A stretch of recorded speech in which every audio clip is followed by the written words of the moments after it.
I've read a lot of people hating on my instruction on Reddit, okay, but it's primarily emotionally based. All right, it's not really based in logic at all. There is no perfect position. I'm quite aware of that. The people on Reddit are trying to say that I'm an idiot for saying that there's, big deal. You pointed out one counter. Like, that I know that there's various counters to counters, right? Like, and in terms of idiots, like, I finished my PhD. Okay, like, I'm a professor. I actually finished my degree. Okay, Danaher did not.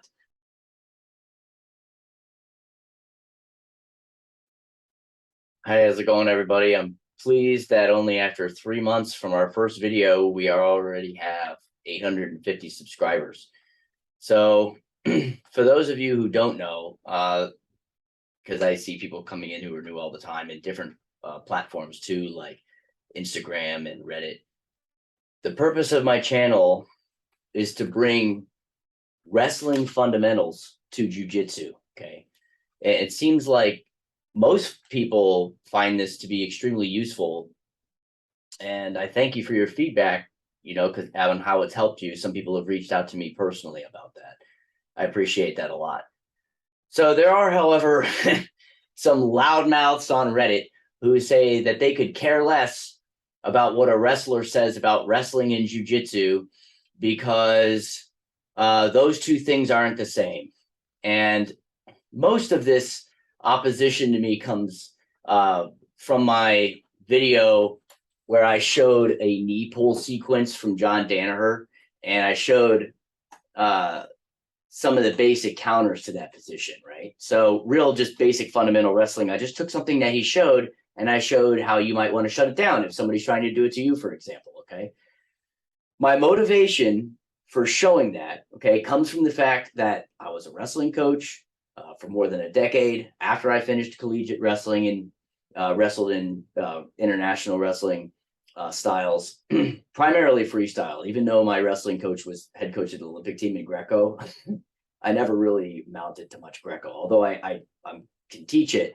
I just competitively, I wasn't as great as I was in freestyle wrestling. So my motivation is when I was a wrestling coach, okay, I saw a lot of students get frustrated on how to deal with getting to the legs from wrist control. Okay, so I showed some on my video with Danaher. I showed some basic defense to his sequence from the cross wrist grab as a way to teach some basic principles to people about positional control.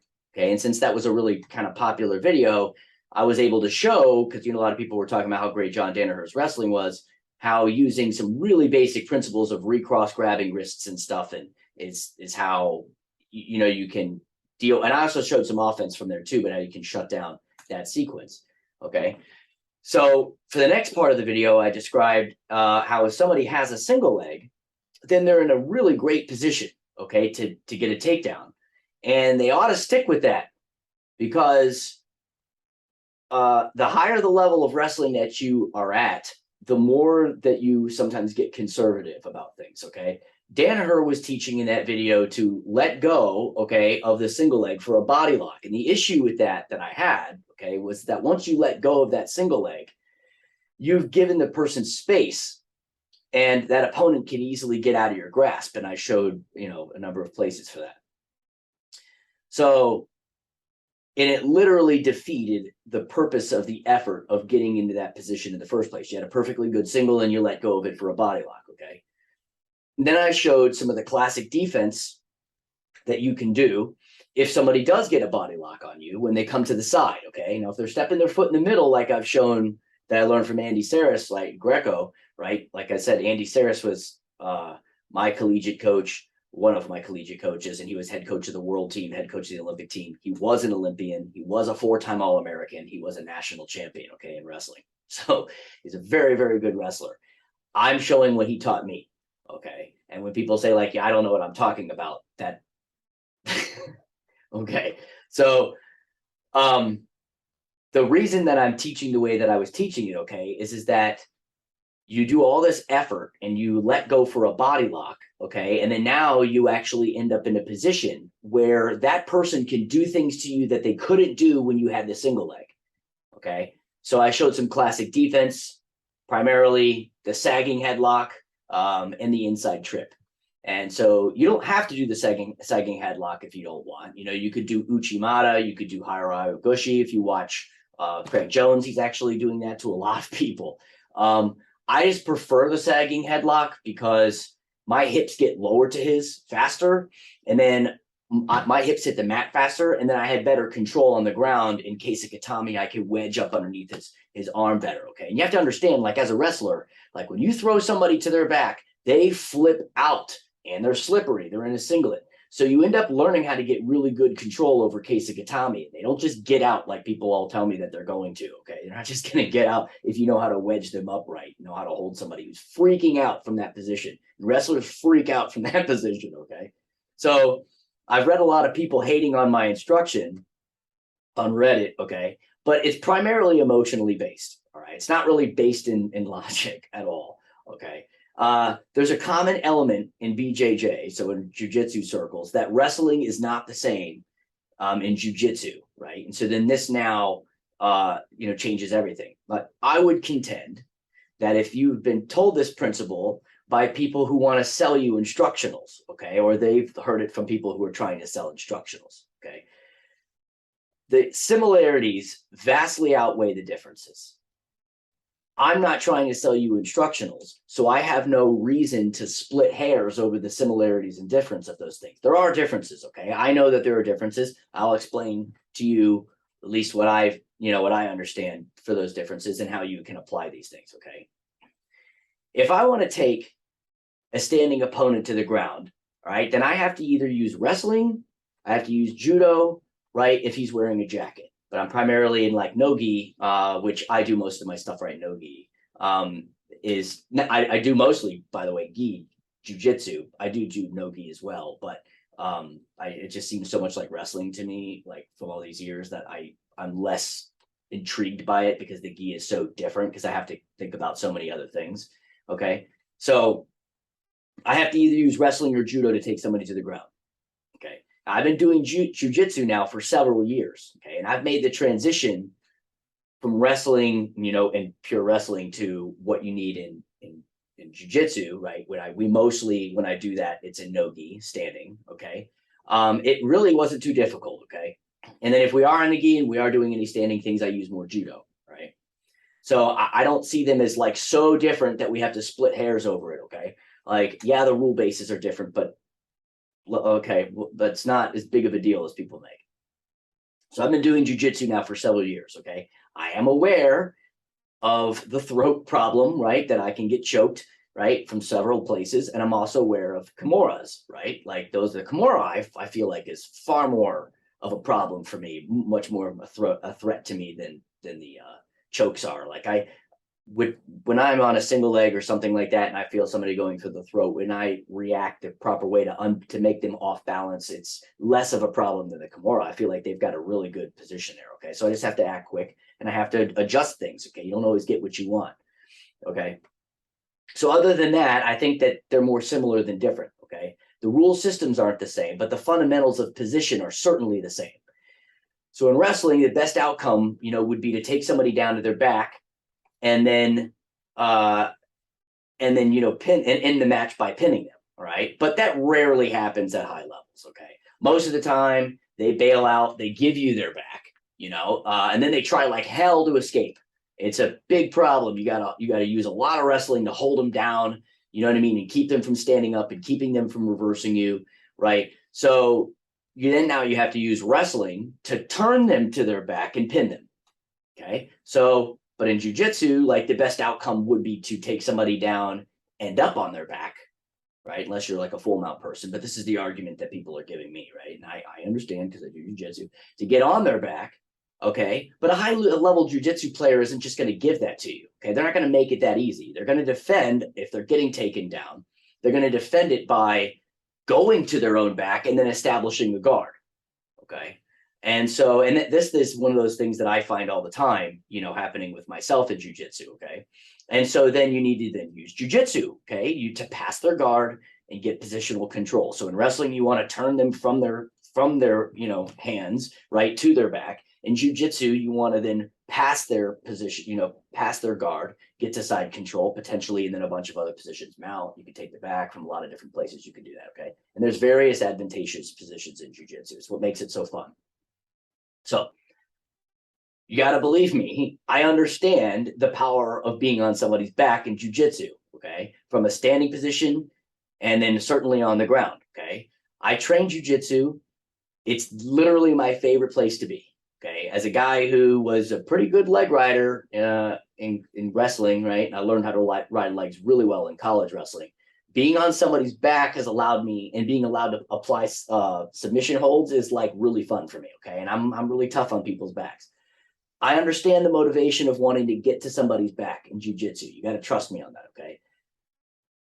I was really good at freestyle wrestling, and I love getting to somebody's back from a standing position because you can get a lot of high point throws from there. The point is that somebody is not just going to give it to you, okay? They're just not going to give you that position. And often the smartest thing to do, okay, in all forms of grappling is to just take what you can get, and then you go from there. If getting to the back from a standing position, like if they give it to me, then by all means, I'm totally going to take that. Okay. I'm not arguing against that. What I'm arguing against was that when you get a body lock on somebody, if you're not behind them quickly, you're going to have to worry about getting headlocked. You're going to have to worry about getting inside tripped to your back. There's a lot of problems from there. And I cover on my page ways at which when you stand in the middle and do a body lock pull, and you don't always have to pull them straight to their back. You can duck and get to their back. Okay. My point is that it's not a better position all the time than a single leg, because he has no real offense on me when I have a single, not really great offense. Okay. It's defense that he's doing that could potentially turn into offense. But like if somebody body locks me and they're that close to me, like they're potentially high level chance that they're going for a ride and they're going to get in more trouble than they were. That's why I put the stats up there. And people were like, that's not because it's, because of wrestling, whatever. Like, my God, dude, like it's the same.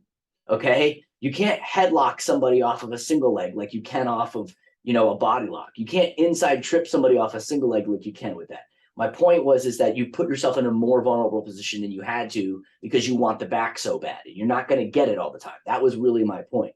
Okay. So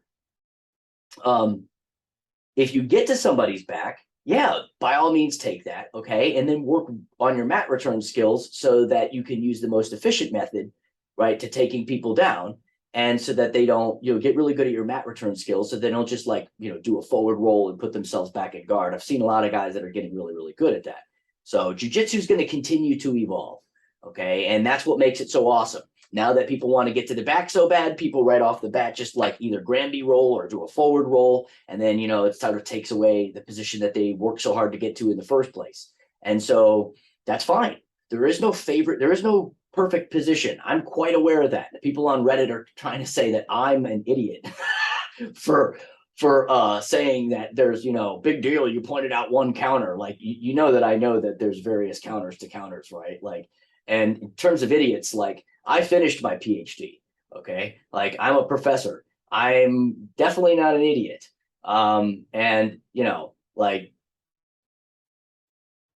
We'll just stay there. I actually finished my degree, okay? Danaher did not.